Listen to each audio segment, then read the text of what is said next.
அம்மையும் அப்பனும் தந்ததா இல்லை ஆதியின் வல்வினை சூழ்ந்ததா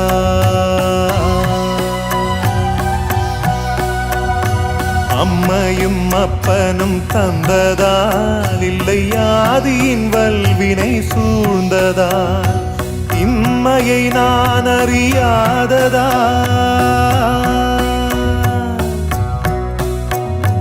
இம்மையை நான் அறியாததா சிறு பொம்மையின் நிலையினில் உண்மையை உணர்ந்திட பிச்சை பாத்திரம் ஏந்தி வந்தேன் ஐயனே